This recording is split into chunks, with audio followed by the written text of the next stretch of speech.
嗨，欢迎回来，我是栗子。依照惯例，今天就是来跟大家更新 ROG 2024到底推出了哪些电竞笔电。今年 ROG 在 CES 2024期间，我个人觉得最亮眼的电竞笔电产品，就是我手上的 ROG Zephyrus G14和 G16，这也是今年 ROG 首发的 AI PC 产品，并且我们也抢先拿到了 Zephyrus G16的台湾市售版机台。虽然本期节目的时间有限，但既然我们接到了机器，不测真的对不起来看影片的大家。所以影片的第一大重点就是简单带大家来看这一台质感绝对可以跟隔壁棚 MacBook Pro 一拼的大改款 ROG Zephyrus G16的实际体验和效能表现究竟如何。而这期节目的第二大重点就更精彩了。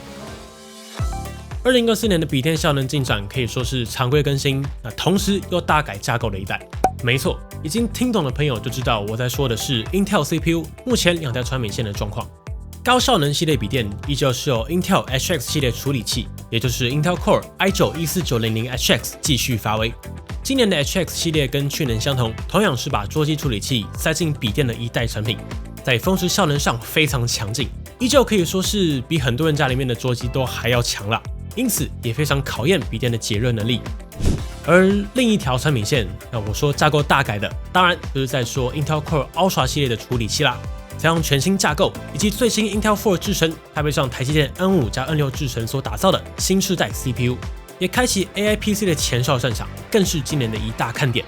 像是今年的 G16 就搭载了 Intel Core Ultra 9处理器，在工作管理员当中就可以直接看到 NPU 的资讯。而在显卡部分，最顶的产品当然就是沿用，目前也就是市面上最强的 RTX 4090笔电独显。今年的另一大看点反而是萤幕。虽然 ROG 把自家笔电的顶级萤幕都叫做 ROG Nebula 拟真技术电竞萤幕，但实际上 ROG 今年在自家笔电分别引入了顶级的 OLED 以及顶级的 Mini LED， 把两大显示技术阵营都带到了 ROG 笔电上面。看来今年的笔电表现非常值得期待啊！今天就是来弄清楚两个重点：第一 ，Zephyrus G16 的实际质感以及重点效能实测表现究竟如何？第二，我们也依照惯例帮大家把 ROG 2024在 CES 上面发表的所有新品规格都整理好了。好，那大家准备好，我们就开始咯。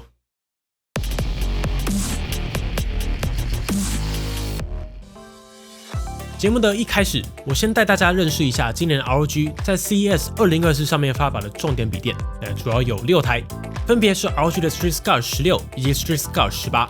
这两台可以说是 ROG 的招牌产品，也就是主打超高效能的旗舰电竞笔电，无论在 CPU、GPU、周边规格或是萤幕，全部都达到顶级规格并且因为去年 ROG 帮这两台顶规的机器开了一个很漂亮的价格，所以从开卖当天就一路缺货了好一阵子，初期真的是有库存马上就会被扫掉的那种状态反正就是如果你在找最顶效能的 ROG Gaming 笔电，那看向 Street Scar 这两台就没错了。接下来这两台也是 Strix 系列的笔电，叫做 Strix G16 及 Strix G18。这两台可以说是相对亲民的高效能笔电，在外观上与前面提到的 Strix Scar 看起来接近，但是规格定位中高阶也是 ROG 很受欢迎的中高阶电竞笔电。最后这两台就是今年关注度最高的两台电竞笔电啦，分别是 Zephyrus G14 以及 Zephyrus G16。我们就先从这两台笔电看起吧。Zephyrus G14 和 G16 这两台电竞笔电，在外观上最大的重点就是 ROG 采用了大量的铝合金材质，并且是很扎实的用料。尤其你看 A 面和 C 面的各种 CNC 切割，摸起来很细腻的雾面处理，又或者是一看就知道花很多时间去调的金属反射率，还有实际去压就能感受到的金属强度，并且整机的重量控制也很强。G14 最轻只有 1.5 公斤 ，G16 最轻则是 1.85 公斤。从所有角度来看，你就能知道这次 ROG 想做金属质感笔电一定是认真的。我个人认为，这次这两台在外观用料上是真的没话说一定是大家有空就要去实际摸一摸的笔电。并且让我印象深刻的地方是 ，ROG 并没有被金属材料限制住，反而在 AD 上玩出了很高的辨识度。这次在 A 面上的一大亮点，就是 ROG 在经典的斜切设计当中加上了 Slash 动态灯效，这个真的超级帅。在 Armoury Crate 当中 ，ROG 也已经内建好了几个主题风格的灯效，然后在每个风格之下又有好几组的预设灯效可以直接套用。你也可以选择跟着音乐、游戏的节奏变换，又或者是有 App 通知来的时候会显示特定灯效。不过稍微可惜的是，目前还没有看到客制化的选项。但我个人不负责任的猜测 ，ROG 的产品嘛，感觉总有一天是会开放客制化的。其实，在 Enemy Matrix 推出之后，我就一直在想 ，ROG 还能在 A 面玩出什么酷设计？而 ROG Slash 就是他们在简约设计和金属机身时代所交出的答卷，大家觉得怎么样呢？底下留言告诉我们吧。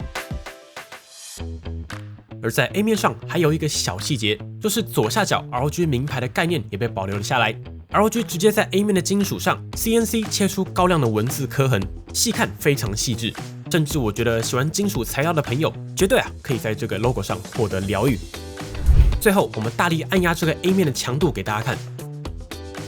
非常扎实，基本上只有微微下陷，强度是很够的。这个 A 面我觉得可以说是足够简约，没有多余的设计，但却还是保留了 ROG 极高的辨识度和 gaming 感。我觉得想到这个 ID 的设计师真的该加个鸡腿。对了，还有一个小细节，你们看中间这条 Slash 灯带上面覆盖的这整条亮面，我摸起来应该是经过亮面处理，然后精准切割的金属材料。这上面一个一个灯带缝隙也都开得相当锐利工整，不过久了应该会有灰尘卡缝的问题。但在清理上应该不会太难，稍微用个小刷子就能简单清干净。接着我们看到 C 面，这个键盘、触控板、这个喇叭开孔，甚至连上面这几个快捷键，还有经典的6边形电源按钮，全部都开得非常工整。重点是 ROG 连过往大家没有这么在乎的侧边也都开得相当漂亮，每个接孔旁边甚至还有雷射雕刻的超级小字，每个小字的 icon 也都经过重新设计。我放我的手指在旁边，就知道这个字有多小，精准度要求非常高。我们再对比我手上的旧款 G14， 你看这个工艺和质感真的是提升巨大呀。最后，我们也实际来按压 C 面的金属键，同样是非常扎实的触感。为什么我们要一直压呢？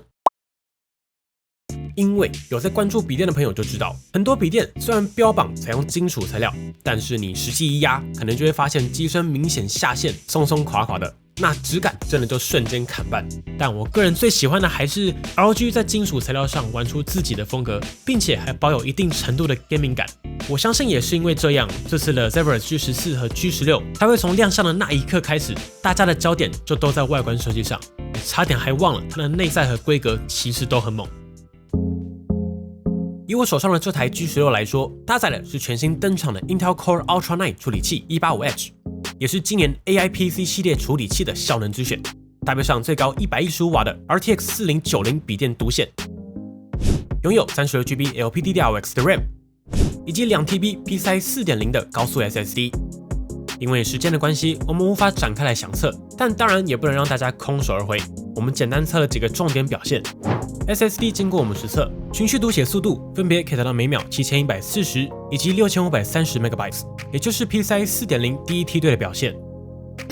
CPU 效能部分 ，G16 搭载了 Intel Core Ultra 9处理器 185H， 经过我们实测，在 Cinebench R3 当中，单核拿下1871分，多核19240分。相较起去年的 i9 13900H， 单核提升了 9.5%， 多核则提升了 8.9%。不过这其实不是 Core Ultra 世代的重点，这次最大的重点还是 Intel 在 Core Ultra 上面采用了多个 Tile 在 3D 封装起来的全新架构。我们直接来看 Core Ultra CPU 本人的照片。从这张图片上，你可以隐约看到 CPU 是有好几个分区组合起来的。没错，它真的是分开来制造，然后把4个分区封装起来的哦。左下角这里叫做 Compute Tile， 也就是 CPU 效能运算最主要的区域，采用的是 Intel 4制程所打造。接着是上面的 Graphic Tile， 也就是 GPU 的部分，采用的是台积电 N5 打造，这次内显也大提升，变成了 Intel Arc 内显。接着下面2个分别是 SoC 以及 IO Tile， 都是采用台积电 N6 打造。最后 Intel 再将4个分区透过 3D 封装起来。而这次之所以会被称为 AI PC， 就是在 SoC Tile 当中 ，Intel 加入了 NPU， 可以帮助 AI 相关应用有更高的运算效率。例如这几能笔电标配的 AI 音讯降噪，或是视讯软体的去背模糊效果，其实都可以透过 NPU 进行运算，并且用更低的瓦数就能达到相近的效果。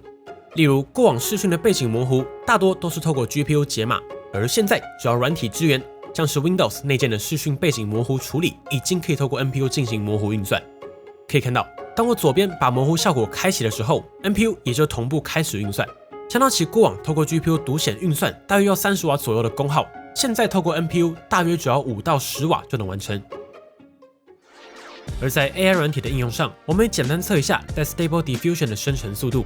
实测在 Ultra 9和4090的加持之下，我们连续生成100张，结果平均生成512乘512，大约一张只要2.1秒，速度非常快啊！不过目前 Stable Diffusion 只能用上 Intel 的 OpenVINO 加速，无法直接取用 NPU 效能。今年 NPU 陆续都 ready 了，期待生态很快跟上。我们也来快速测一下发热，在 3D Mark 20人压力测试后 ，CPU 平均82度 ，GPU 79度，风扇噪音最大53分贝。透过热成像可以看到，最高温落在上排的位置，达到50度，键盘操作区域则控制在30度左右，并且 ROG 也有针对 C 面做风流，所以操作区域的控温 OK。另外 Core Ultra 还有2大亮点，第一个是 Intel 在 Core Ultra 世代加入了低功耗 E-Core 的设计，也就是更省电版本的 E-Core， 可以帮助笔电在待机或是非常小负载下，也可以有很好的能耗表现。另一大重点就是刚才有提到了，最大的内显有非常大的提升。以 Core Ultra 9处理器来说 ，Intel 就采用了8个 Xe Core 的 Intel Arc 内显。经过我们实测，这颗内显在 TimeSpy 当中拿下2958分，这个表现对比上个世代拥有96 EU 的 Iris Xe 内显提升了84%，已经达到稍微调整一下画质设定就可以流畅游玩部分大作的程度了。其实 Iris Xe 推出当时的表现就已经不差，可以说是让文书笔电也能玩上 low 的程度。而 Core Ultra 9的 Intel Arc 内显最大的帮助，以 G16 来说，我觉得这台笔电除了会有 gaming 玩家入手以外，应该也有很多用户是拿来创作、设计用途的朋友。其实从以前的 G14 和 M16 2台的机器用户来看，真的超多人买来不是为了 gaming， 而是复合场景的使用者。所谓的复合场景，就是一台笔电就可以满足在公司文书工作，随时切换成剪片或是做创作相关的工作，然后回家偶尔还可以玩玩游戏。这类型的笔电通常会被叫做全能笔电，要求就是在尽量轻薄简约，可以融入各种使用场景的同时，还可以保有高效能，完成创作和 gaming 的需求。所以 Zephyrus G16 就是偏向这类需求的朋友所设计的。除了效能适合创作者和 gaming 以外，你看它还给了全尺寸的 SD 卡槽，简约利落的外观设计，最高配备了 Intel Core Ultra 9处理器加4090，完全就是这种复合需求的梦幻之选啊！然后还有一个关键中的关键，那就是这台16寸的笔电真的很轻。我手上的版本就是 Ultra 9加4090的规格，实测只有 1.9 公斤的重量，其实也就是比很多金属质感的轻薄笔电多300克左右的重量，但效能完全是不同等级的存在。我们这边也把 G16 拆开来看。ROG 在散热上塞进了一片大面积的 VC 均温板 ，CPU 上了液晶，搭配2组双叶轮设计的 ROG 第2代 ArcFlow 风扇，可以说是这个体积当中超级豪华的散热规格了。并且这次的 G16 也拥有2条 M.2 的 SSD 插槽，预插的这一条也已经套上了散热。值得一提的是，这台也有光线感应自动断电的设计，也就是当你把后盖拆开的那一刻，系统就会自动断电。这对新手来说真的是省心实用，也更安心啊，可以减少很多憾事。这个好评。上电的方式也很简单，等你盖回去，只要插上电源，系统就会重新上电。不过即使如此，这个体积还是无法做到满血哦。显卡的最大瓦数极限就是115瓦，但这我认为是完全合理的选择，因为对这些复合需求的朋友来说，我们之前测过也验证过很多次了。瓦数对创作软体的影响不是很大，反而CUDA的数量才是这些朋友需要的效能。也就是说，我们之前就测过了，就算是缺电非常严重的 RTX 30系列显卡，90瓦的3080 Ti 还是会比满血版的175瓦的3080在 PR 影片输出上会更快一点。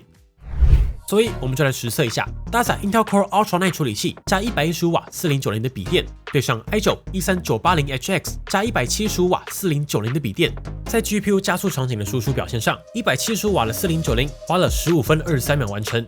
而 G16 只花了14分52秒就完成，甚至比去年最顶的机器还快了 3.4% 啊！当然，多少也受益于最新一代的 Core Ultra 的 Intel Arc 内显加速。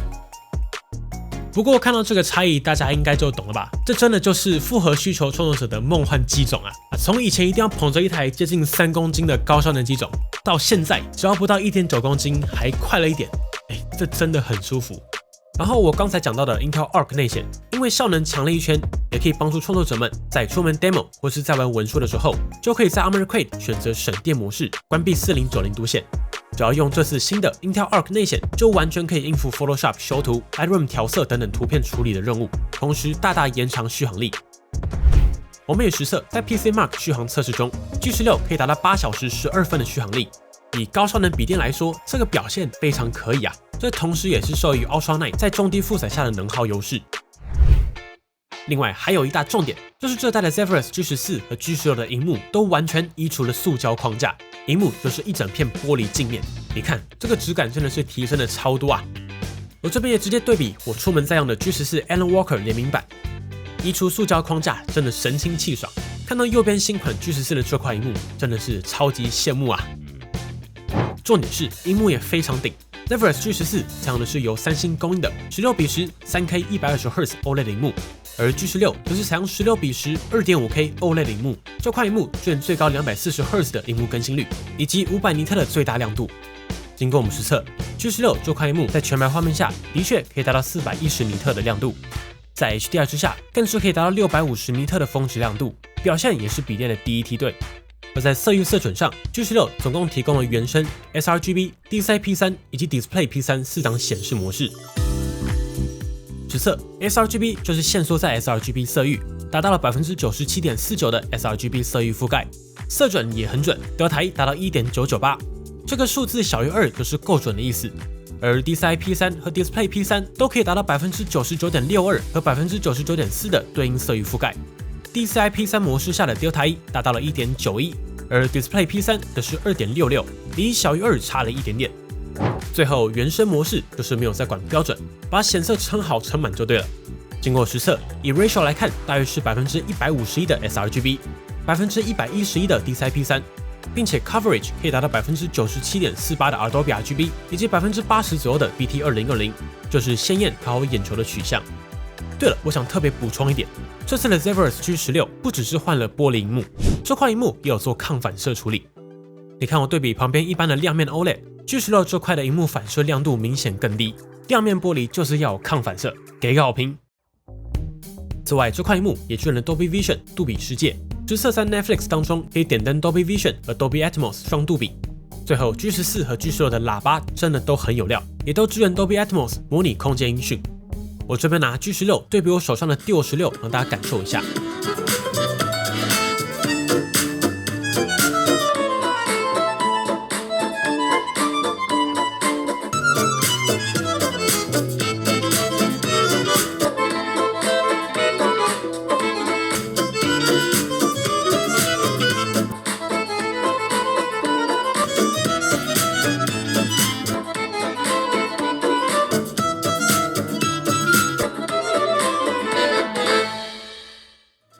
转录其实比较难呈现实际的效果啊，尤其这次 Dolby Atmos 的模拟音效加上单体本身的表现，真的是我听过最好的一台，几乎没有之一。有机会的话，大家可以透过 Dolby Access 点开《自然之怒》这个示范带，实际体验一下。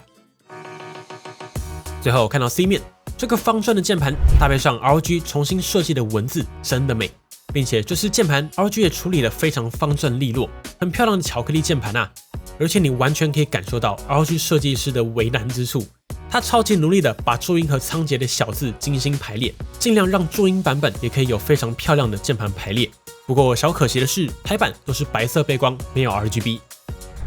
不过这个触控板超大方正，非常好用，有精英设计，同时回馈也很扎实。重点，这次的键盘 coating 真的滑顺舒服。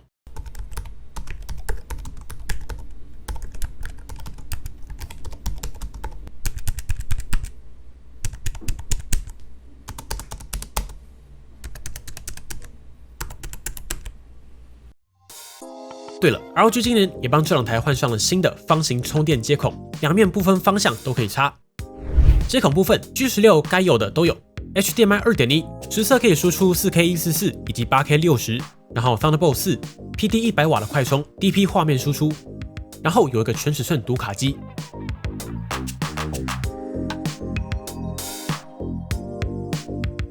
而 G14 同样有 HDMI 2.1， 也可以输出 4K 144的画面。但因为用的是 AMD 的处理器，所以只有 USB 4，没有 Thunderbolt。读卡机就是 microSD。最后也帮大家整理一下规格表。G14的 CPU 采用的是 AMD 最新的 Ryzen 9 8945HS， 搭配上最高90瓦的 RTX 4060，台版只有一个规格，搭配上 3K 120Hz 的 OLED 屏幕。小惊喜是标配 32GB 的 RAM，SSD 给了 1TB， 电池73瓦时，而重量只有 1.5公斤。支援 WiFi 6E、HDMI 2.0 FRL， 颜色一样有薄月银、日食灰两个版本配色可以选。G16的 CPU 则采用的是 Intel Core Ultra Night 处理器 185H， 显卡则是有两个版本，4060和4070都是在甜蜜点左右的，最高100瓦。如果很在意效能 CP 值，那这代的4060和70是个好选择。而且重量也比较轻，只有 1.85公斤，而4080和4090则是115瓦，重量多100克，达到 1.95公斤。